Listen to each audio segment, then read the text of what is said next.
2000 रुपए का नोट हो और एक हाथ में 2 रुपए का सिक्का हो, और अगर दोनों मेरे हाथ से गिर जाए, मुझे बताइए आवाज कौन करेगा, नोट या सिक्का? ऑफ कोर्स सिक्का। चिल्लर ही आवाज किया करते हैं। जब वैल्यू बढ़ जाती है तो ऐसी आवाजें नहीं होती। दैट मीन्स आप कनेक्ट कर सकते हैं अपनी लाइफ में। जो लोग आपको बार बार नेगेटिव बोलते हैं, कोसते हैं, समझ लीजिएगा वो चिल्लर है। तुम्हें अपना वैल्यू बढ़ाना है। क्रिकेट का खेल चल रहा हो, प्लेयर्स खेल रहे हैं और ऑडियंस चीयर अप कर रही है, चिल्ला रही है, शायद कई बार ताने भी मारती है, सुनाती भी है, आवाज तो करती ही रहती है। कोई भी खेल में आवाज कौन करता है? प्लेयर्स आवाज करते हैं कि ऑडियंस आवाज करती है?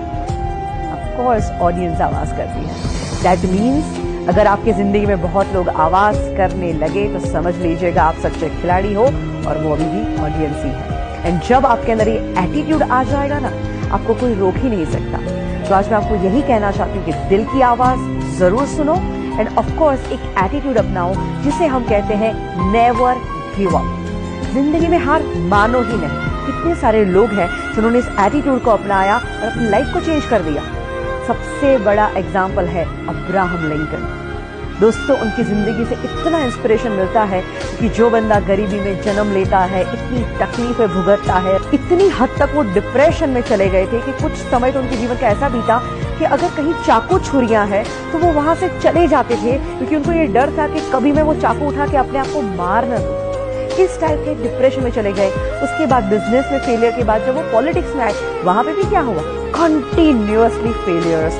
बट फिर भी बंदे ने हार नहीं मानी, प्रयत्न करता गया और एक दिन आता है जब वो अमेरिका के प्रेसिडेंट बनते हैं, और ऐसे प्रेसिडेंट जो आज भी लोगों को इन्फ्लुएंस कर रहे हैं। He was the most influencing president ever in USA.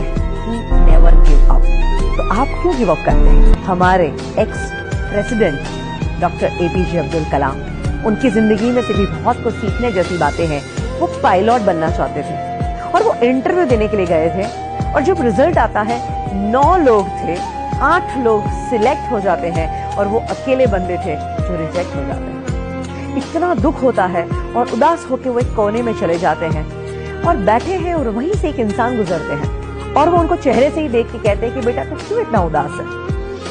ये कहते हैं कि मैं क्या करूं, आज मेरा इंटरव्यू था, 8 लोग सिलेक्ट हो गए और मैं अकेला रिजेक्ट हो गया। इससे बुरी बात क्या हो सकती है?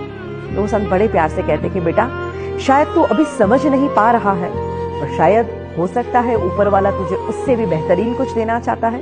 You never give up. ये सलाह उनके मन में बैठ गई और उन्होंने सोचा कि मुझे हार नहीं मानी। उन्हें प्रयत्न करना शुरू कर दिया, और बाकी जो हुआ वो तो इतिहास आप जानते ही हैं। बड़ी घटना घटी जब उन्होंने as a president supersonic plane में ट्रैवल किया, और जब वो लैंड करते हैं वहां पे ढेर सारे पायलट थे जो उनको सैल्यूट कर रहे थे, उनको सलामी दे रहे थे, उनके पद को जो रिस्पेक्ट देते हैं। और सारे पायलट जब उनको सैल्यूट करते हैं तब उन्हें याद आता है कि अगर उस दिन मैं पायलट बन गया होता तो शायद आज का दिन मुझे नहीं मिलता। दैट मीन्स उनके अंदर एटीट्यूड था नेवर गिव अप, और उसी एटीट्यूड ने उनको कहां से कहां पहुंचाया। और सोचिए दोस्तों, अगर यही एटीट्यूड आप भी अपनाएं तो हम लोग कई बार चीज गलत ना हो जाए, मुझसे गलती ना हो जाए, इस डर से भी बहुत कुछ नहीं करते। बट याद रखिए, गलती वही करते हैं जो कुछ करते हैं। तो कुछ करने की हिम्मत रखिए।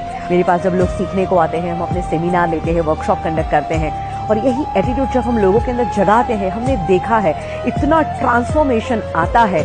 जिंदगी के वो माइनस फेज में चल रहे थे, और जब वो एटीट्यूड जिंदा हो जाता है और आज वो टॉप के शिखरों पे बैठे हुए हैं। Today is hard, tomorrow can be worst, but never give up, because the day after tomorrow will be the sunshine.